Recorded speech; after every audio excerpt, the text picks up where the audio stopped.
Hello, hello, hello. What are you to do if you have a situation where there is going to be multiple offers to the seller? Today, we're actually going to talk about 5 ways to make your offer stand out.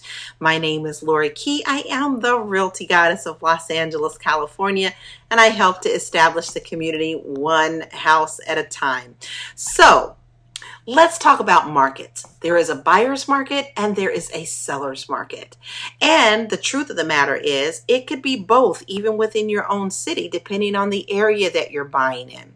So, in a seller's market, you're going to have not very many homes, but many, many buyers. So this means that you may be competing against others in order to win out on this house. So let's give you some great tools on what you can do to stand out to the seller.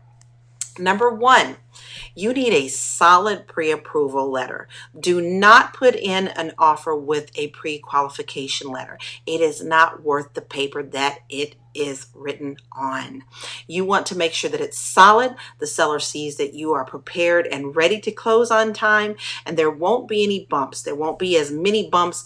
And let's face it, there may be a little bumps in every deal, but not with the money. They don't want to see that there's any problems with the money and your loan. So let me give you a little insider tip. If you can get a directly underwritten pre-approval letter, please do. It is worth gold, like the Willy Wonka ticket to the chocolate factory. So you definitely want to look into getting a directly underwritten pre-approval letter, okay? Number two, you're going to want to remove any contingencies that may not need to be there. Certainly, you're not going to remove anything that is important or could put you at risk, but the contract is really full of other contingencies that you can not ask for. Maybe you don't want to ask for a buyer's warranty, which would take money out of the seller's pocket. Maybe you're going to provide your own. Maybe your agent is going to gift that to you. That would be something that you actually could take out of the contract or not write up so that it's clean and clear and it puts more money in the seller's pocket. Number three, if you have a home, sell it first. Sellers really do not want to see contingencies based upon you selling your own home. Now, this can go both ways. I have sold both ways. But what's important to know is if you do have to sell a house, it's really clean and clear if you have that out of the way before you're ready to buy the next home. So be prepared for that. And if you can't do that, please make sure that you have your home in solid offer contract yourself before you go out and put another offer on another home. So it's kind of like the old jumping jack rabbit, one has to close before the other one gets done.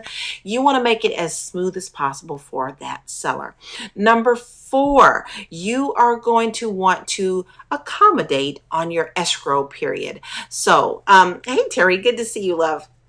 And what does that mean, Laura? Because escrow is not always the term that's used in all states. In California, we call it escrow. In Colorado, they call it in contract.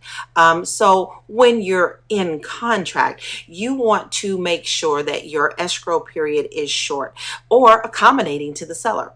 Maybe the seller cannot move out in 30 days, but you can give them 45 days to close so that they can still remain in the home before closing. Maybe the seller needs to close within 30 days. If you can accommodate that and be solid to stand behind that contract, then you need to do that. And number five, you need to make it a win-win situation. That is a part of being a negotiator, okay?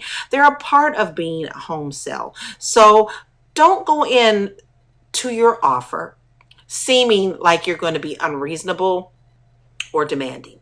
Make your contract clear, clean, crisp, and solid. Now, a lot of this your agent is going to be able to find out before you write the offer because they'll give a chat call to the listing agent. And this is how you can write something very solid. So, if you are in a state or an area that is a seller's market and you're competing against others, these 5 tips will give you a slight edge over the others that are putting offers in as well. So let's do a quick recap because this is just a short video. Number one, you want to have a pre-approval letter. Bonus tip, you definitely want to have a directly underwritten pre-approval letter. Number two, make sure that your contingency removals look appealing to the seller.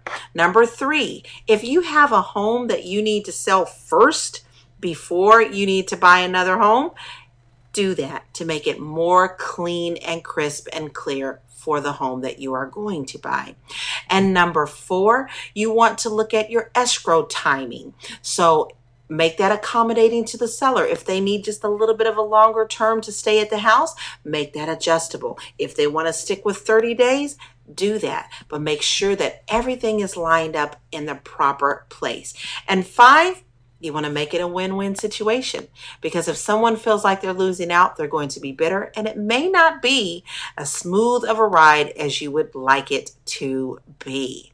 So this may give you a slight edge.